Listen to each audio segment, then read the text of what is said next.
So, how honest should you be about the state of your marriage? I've been thinking about this today since talking with one of my clients and also about a book that a colleague of mine is writing about divorce.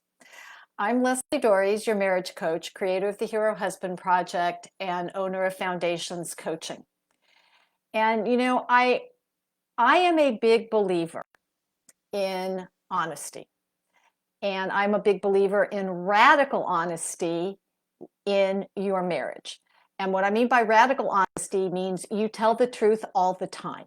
What you're thinking, what you're feeling, what you've done, what you plan to do, all of it is what will make your marriage work. And if you're hiding things from your partner, that is really not a good foundation for marriage. And this came up for me earlier in the week when I was listening to a friend of mine who was talking about a book she's writing. And she's a divorce coach. And she was contacted by many women who wanted to buy her book without letting their husbands know. And what this does is this is setting their husbands up to be blindsided. Now, one can argue that maybe the guys should know that there are problems in the relationship, and I wholeheartedly agree. But if you're seriously considering getting divorced and you are not letting your partner know about that, you are not being honest. And I would say the same thing about if you are not sharing what's going on in your marriage with people who matter. Now, I'm not talking about dumping all your stuff on the grocery clerk, but we have this idea that we just want to put a happy face on everything. We want to let everybody think everything's okay. I'm sure that you have known couples where you think from the outside their marriage, their relationship is great. And then suddenly you find out they're getting divorced. And it's like, what was missing? And one of the things that's missing is we actually do not talk about it. I remember when my kids were little, and if I had a question about how to raise them, and oh my God, I never could have gotten my son potty trained without his preschool teacher's help. We don't have any hesitation about asking our friends, our family members, how do you get your kid to sleep? How do you get them to eat their vegetables? How do you get them to do their homework? All of these things. How do I potty train them? All of these things that we don't seem to have any difficulties reaching out and asking for help. But when it's about our marriages, we hide. Now, I get that. And it's one of the things that makes marriage so challenging because somehow we're supposed to know how to do this relationship that every other romantic relationship we've been in before this one has ended, but somehow we're supposed to know how it's supposed to be. And, we're supposed to live happily ever after, and nobody tells us how to do that. Even in the movies, you see romantic comedies, ending with the couple going off into the sunset. And then the next time we see them, they're in the throes of divorce and we never see what happens in between. And I'm going to tell you, good marriages are actually boring from the outside. There's not a whole lot of drama. So I get why we don't necessarily want to talk about them. But, this recent movie, A Marriage Story, if they had talked about it, it's like, oh my God. But this is the thing. People wait an average of 6 to 7 years where they're unhappy in their marriage before they seek help because we have stigmatized it. We used to do the same thing with trauma. Thank goodness, if anything has come out of the 20-year wars we have been in, is the recognition of PTSD. Now, PTSD, post-traumatic stress disorder, is not just something that happens to people who've been in war. It happens to people who have been exposed to trauma.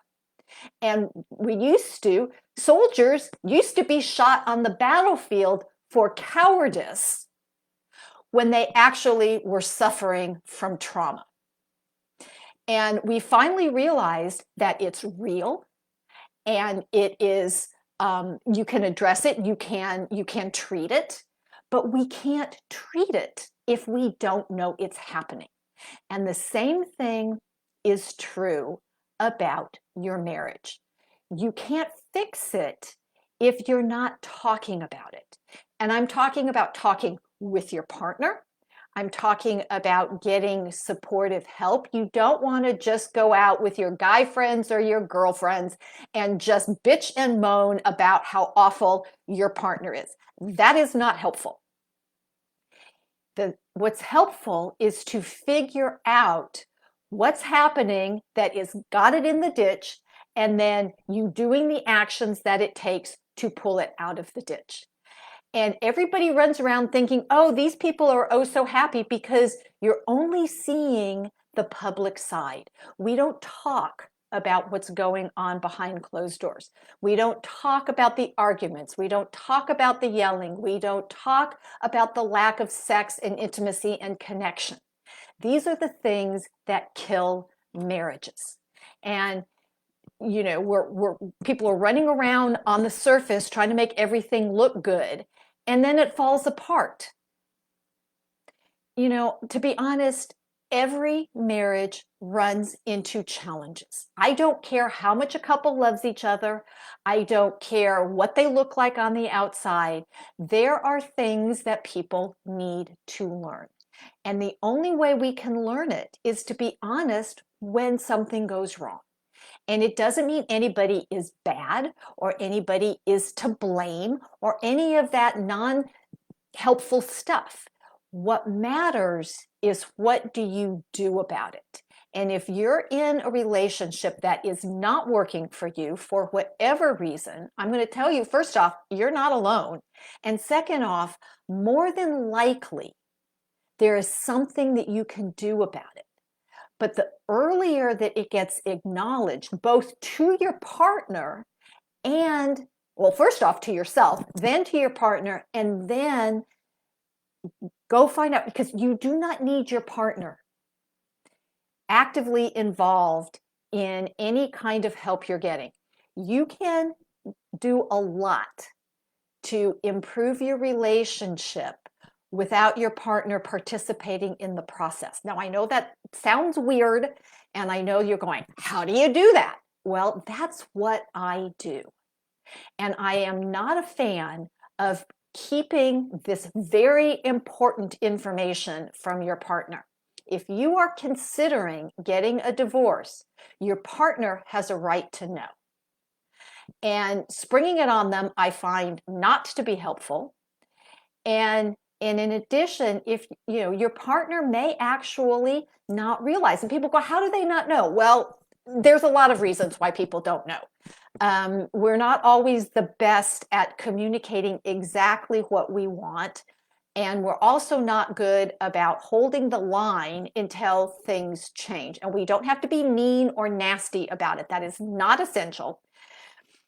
But there are things that most people do not know. And if they knew better, they could do better. And that is what I'm inviting you to do. Please stop lying to yourself. Please stop lying to your partner. Don't lie to your friends. And again, I'm not saying you have to share everything. You don't need to tell the grocery clerk that you're getting divorced. That's not an issue, or that your partner had an affair, or any of that stuff. I'm not talking about that. I am talking about being honest with the people who matter.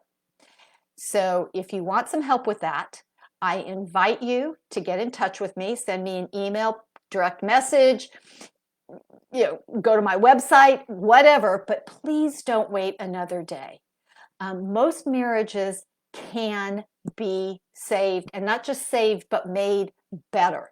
But most of the time, you're not going to be able to do that with the information that you have. So I'd love your feedback on this. I would love you to subscribe to this channel. I would love to know your thoughts about this, because I'm sure I'm pissing a lot of people off right there, but that's okay. But the thing is, honesty, is not something, if you say it's part of your core values, it's not something you get to pick and choose about when you're going to be honest. Now, how you're honest and who you're honest with, and to the extent that you're honest, that's a different question. But honesty is really what you need. So hopefully you will do something about it. And until next week, stay loving.